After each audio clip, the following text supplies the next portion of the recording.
자, 오늘 청문회에서 쟁점이 되고 있는 사안들 하나씩 짚어보겠습니다. 먼저 가장 큰 의혹은 재산 형성 과정입니다. 야당에서는 최근 5년 동안 김 후보자의 소득과 지출이 소명되지 않는다고 지적했는데요. 김민석 총리 후보자는 여기에 뭐라고 대답했을까요?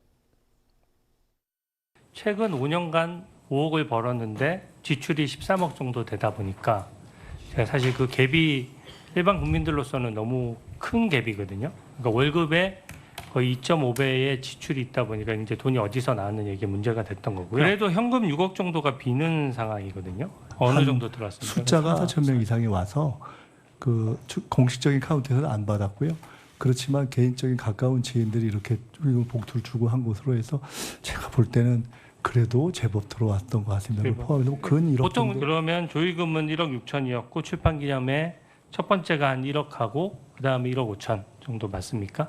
첫 번째인지 두 번째인지 하여간 그 둘 중에 한 번이 한 번이 1억 5천 정도 되고 그다음에 1억 정도 되는 것 같습니다. 처갓집 그 장모님으로부터 배우자가 또 돈을 받은 게 아까 언뜻 말씀하셨는데 2억 원 정도 더 있다라고 말씀하셨어요. 저희 아내는 생활을 하면서 생활비에 굉장히 어려움을 겪었고 그래서 생활비로 혹은 200, 300 이런 식으로 이렇게 받은 것이 제법 되는 것 같은데 포함하면 그렇게 해서 받은 게 2억 이상이 되는 것 같습니다. 내용은 지금 제가 처음 듣는데 언제 또 따로 언론에서 언급할 왜냐하면 청문회를 오늘 처음 하기 때문에 처음 들으시는 것이고요.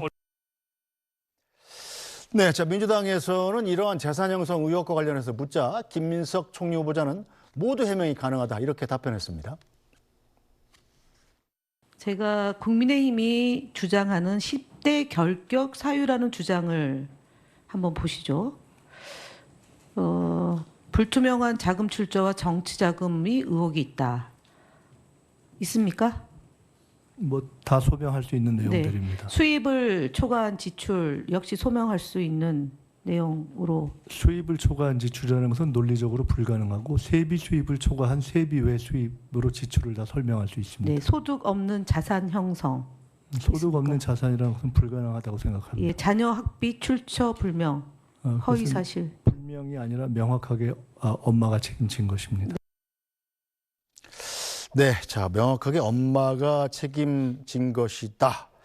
자, 홍석준 전 의원께서는 어떻게 보십니까? 주진우 의원이 제기하는 의혹 간단하게 이 요약을 하면 그렇습니다. 최근 5년 동안 이 세비 등으로 벌은 돈이 5억 원인데 쓴 돈이 13억 원이다. 그렇다면 이게 8억 원이 어디서 나왔느냐? 여기에 대한 소명이 전혀 되지 않는다는 점이지 않습니까? 예, 일단 그 공직자재산 신고 대상이 되는 시점 2020년부터 2025년 사이를 비교를 하면 2020년도에 그때는 부채만 마이너스 5억 8천 정도 신고했습니다. 네. 그리고 2025년도에 한 2억 천을 했기 때문에 재산이 7억 9천 정도 늘었습니다. 네. 그리고 수입 지출을 비교해보면 앵커께서 말씀하신 13억 정도를 썼고 그리고 이제 5억 정도, 5억 천 정도의 어떤 세비가 이제 있기 때문에 그 갭 차이가 네. 어디서, 그러니까 어떻게 이제 좀 보충을 했느냐 이렇게 이제 하니까 처음에 어떤 이야기 했습니까? 강연이라든지 기타 소득이 있다고 이야기를 했습니다. 네. 그런데 그런 어떤 자료도 주지 않으면서 이야기를 이제 하길래 국민의힘 의원들이 이제 연말정산 자료를 보니까 강연료라든지 기타 소득이 5년 사이에 한 1,400 밖에 되지 않았습니다. 그러니까 또 이제 김민석 후보가 이제 말을 바꾸어서 이제 결혼 조사 그리고 두 번의 출판 기념회를 이야기했습니다. 그런데 저는 그 과정도 일단 거짓말을 한 것이고 그리고 그 금액 자체도 제가 볼 때는 상식적으로 그 차이를 메꿀 수 없다고 생각을 하는데 이제 본인은 일단은 굳이 주장을 하는 겁니다. 그래서 그러면 그 사이에 그러면 한 6억 정도를 현금으로 집에 보관하면 공직자재산 신고의 위배 아니냐 하니까 또 이야기는 그때 썼다고 이야기를 하는 겁니다. 그런데 그것도 또 말이 안 맞는 게 네 번에 예를 들면 2019년도는 일단 제외를 하고 그다음 결혼을 했을 때는 제외하고 재혼을 했을 때는 그다음에 이제 2021년 조사 그리고 2022년, 2023년도마다 이제 그 돈을 이제 다 썼다는 그런 어떤 이야기인데 그런데 그런 수입이 없었던 2024년도에도 또 한 1억 5천, 6천 정도의 또 갭이 있습니다. 네. 그렇기 때문에 지금 김민석 후보자가 이런 어떤 해명이 전혀 지금 이제 납득이 되지 않는다. 네. 그리고 김민석 후보자는 잘 아시겠지만 이미 두 번의 불법 정치 자금으로 인해서 대부분 확정 판결을 받았지 않습니까? 그렇기 네. 때문에 더 자세하게 좀 소명을 해야 되고 좀 자료로 제출해야 되는데 전혀 지금 현재 그렇게 하지를 않고 있으니까 더 의혹이 증폭될 뿐입니다. 네, 자 복경 의원 일단 현역 정치인 국회의원이 되면 이게 조의금, 뭐 이 출판 기념회 이렇게 하면 몇 억씩 돈이 들어오나요? 사람에 따라 다 다르겠죠. 개인 사정에 따라서 얼마만큼 본인도 품앗이를 많이 했고 네. 혹은 지역사회나 또 우리 사회에서 얼마만큼 영향력이 있는지에 대해서 따라서 뭐 다를 거예요. 그런데 이제 김민석 후보 같은 경우에는 과거에 가장 촉망받는 정치인 중에 한 명이었었다가 18년 동안 낭인 생활을 하죠. 네. 그리고 2020년도에 다시 국회로 복귀하기 전에 이제 결혼을 하게 되는데 그때는 이미 이제 정치적으로 화려하게 복귀가 가능하다라는 것이 거의 보장되다시피 네. 한 상황에서 이제 결혼을 하게 되는 거거든요. 그러다 보면 그때도 뭐 후보가 이야기합니다만 거의 뭐 8천 정도의 그 축하금이 들어왔다라는 것 설명을 하고 있는데 네. 그때도 좀 들어왔을 것이고 그 다음에 장모님 뭐 조의 그 다음에 출판기념회 때도 뭐 사람에 따라 다릅니다만 설명되어지는 한 6억 이런 정도의 어떤 그 수입은 충분히 되지 않았을까라고 미루어 짐작이 가능한데요. 네. 저는 그렇습니다. 아까 5억은 수익이 5억인데 뭐 13억을 썼다라고 네. 하는 것 가운데서 아까 오전에 그 청문회 과정에서 2억은 그 전처와의 관계에서 아이 교육에 대해서 전담하는 것으로 해서 이미 전세 비용이라든지 네. 모두 다 줬고 결국은 전 부인께서 학교 교육에 대해서 책임졌다라는 거기 때문에 그러면 2억은 빼자라는 것에 대해서 주진우 의원도 이제 동의를 하는 것으로 알고 있는데 그러면 이제 나머지 6억인데 네. 6억을 4번에 걸쳐인 거 아닙니까? 결혼식 그다음에 한 번은 상을 당하고 그다음에 이제 2번의 출판 기념회인데 그때마다 추징금을 내요. 그때마다 추징금을 내서 네. 그 추징금을 다 갚습니다. 그리고 최종적으로 부족한 부분은 대출을 받아서 이제 갚았다. 이렇게 해명을 하니까 이게 통장처럼 증거를 대라라고 하면 증거를 댈 도리도 없는 거죠.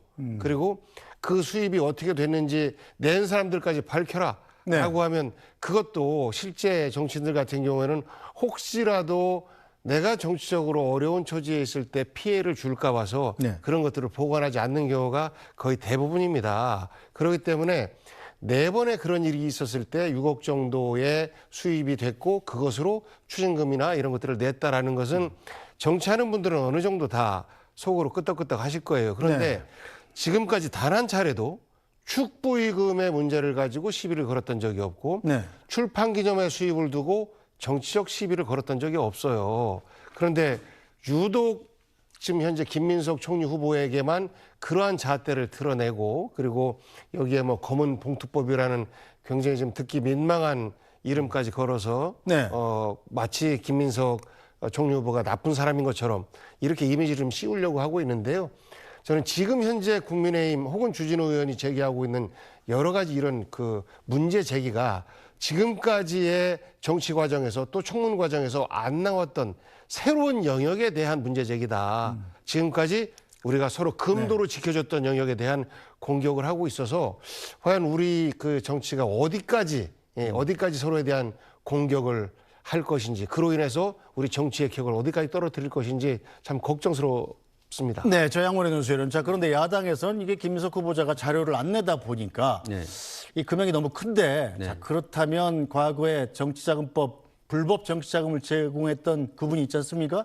그분이 그냥 돈을 준 거 아니냐? 뭐 이런 의심도 하고 있어요. 어떻게 봐야 됩니까? 그게 의혹의 출발점이었죠. 후보자가 이제 두 차례의 정치자금법 위반 사건으로 대법원 확정 판결을 받으면서 각각 2억과 7억 2천만 원의 추징금을 내야 되는 상황이었고 그 관련해서 또 중과산 증여세라고 하는 부담까지 있었던 상황에서 지인들에게 사실 이제 후원자들이 있었던 것 같고요. 그 받은 돈이 가만히 보니까 빌려준 게 아니고 사실상 이제 준 것 아니냐 그런 의심을 받을 만한 상황이다가 이제 진전되고 진전돼서 결국은 우리가 후보자의 소득을 확인할 수 있는 공식적으로 확인할 수 있는 지난 5년간의 소득과 그다음에 지출했다고 하는 것을 비교했을 때 6억 정도의 갭이 생기니 이 갭을 이 차이를 설명해 다오가 지금 국민의힘의 주 공격수인 주진우 의원의 네. 요구 사항입니다. 그 관련해서 청문회가 다가오면서 후보자가 경조사와 출판 기념회 2건이라고 하는 것을 이제 정리가 됐던 것이고 그 액수를 얘기해 준 거죠. 그러니까 경조사 때 한 1.6억, 그러니까 그 장인 그 상가 부의금을 한 1.6억, 그다음에 네.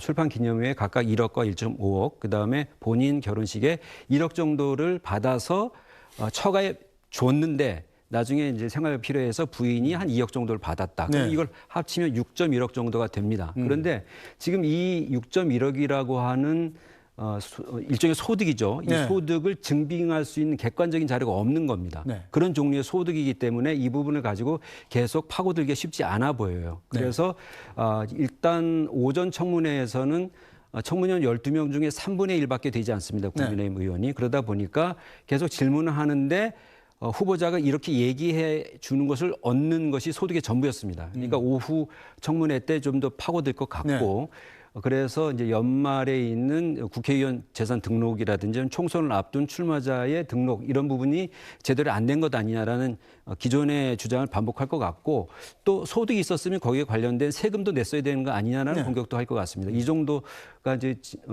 진행이 될 것 같고 말씀하신 이것이 불법 정치 자금이 아니었느냐 하는 부분은 계속 이렇게 문답을 통해서는 확인할 방법이 없는 것 같고요. 이게 지금 검찰의 고발이 돼서 배당까지, 그러니까 수사 부서가 배당까지 된 상황이기 때문에 수사의 방법 아니고서는 확인할 방법은 없어 보입니다. 네, 자 복경 의원, 현실 정치에서 유력 정치인이 2번의 경조사와 2번의 출판 기념회 합의 이벤트가 4개입니다. 네. 그런데 돈은 6억이죠. 네. 아주 단순하게 나누면 1억 5천씩이에요. 네. 결혼식 할 때, 장례식 치를 때, 출판 기념회 할 때 1억 5천씩 돈이 들어왔다는 건데 이 국민 눈높이에서 보면 좀 많은 거 아닙니까?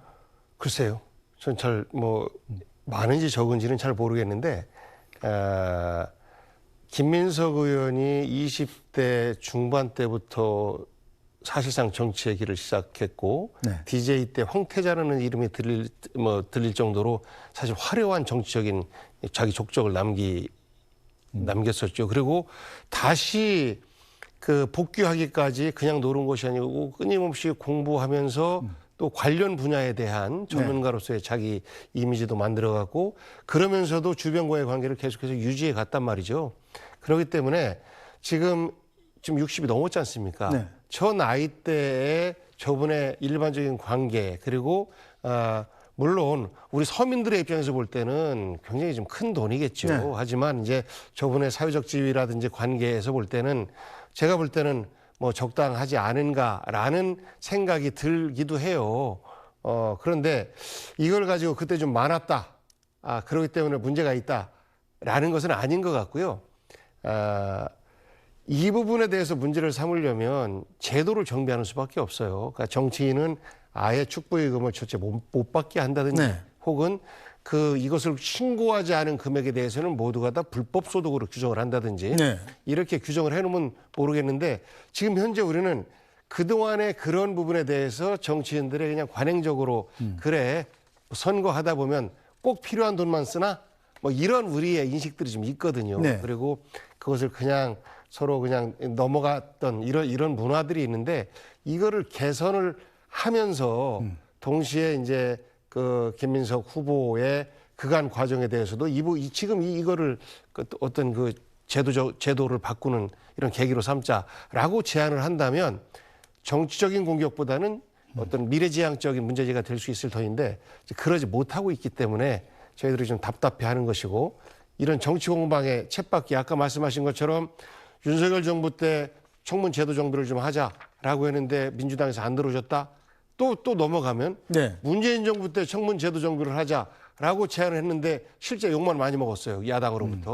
이런 것들이 좀 반복되고 있어서 언젠가는 손을 보지 않으면 정말로 제대로 된 인재들이 국민들의 검증대 앞에 안 나올 가능성이 높아서 그러면 우리가 인재를 못 쓰는 거 아닙니까? 그래서 저는 이렇게 우리가 정치 공방을 하지만 청문 제도의 제도 정비를 좀 해야 하는 이런 계기로 좀 됐으면 하는 생각입니다. 네, 자 홍석준 전 네. 의원께서는 어떻게 보십니까? 일제 청문회를 내일까지 해야 됩니다. 네. 시간이 좀 있어요. 네. 자 국민의힘 입장에서는 철저히 검증하는 게 필요할 텐데 어떤 쪽에 주안점을 두실 생각인가요? 예, 일단 뭐 증인도 없고 자료도 없는 상황이기 때문에 극히 좀 제한될 수밖에 없죠. 그리고 이제 국민들이 상식적으로 이제 바라봤을 때 이제 어떻게 생각하시냐 이게 중요한데 좀 이제 앵커께서 말씀하신 그런 어떤 이벤트를 통해서 유곡을 한다. 제가 볼 때는 도저히 불가능한 것 같습니다. 예를 들면 보통 출판 기념회 가더라도 뭐 한 5만 원이나 많이 주시는 분 한 10만 원 가지고 책 몇 권을 갖고 갑니다. 그런데 그렇게 한다 하더라도 몇천 명이 예를 들어서 2천 명이 이제 가야지 뭐 이렇게 되는데 뭐 10만 원 뭐 이렇게 되는데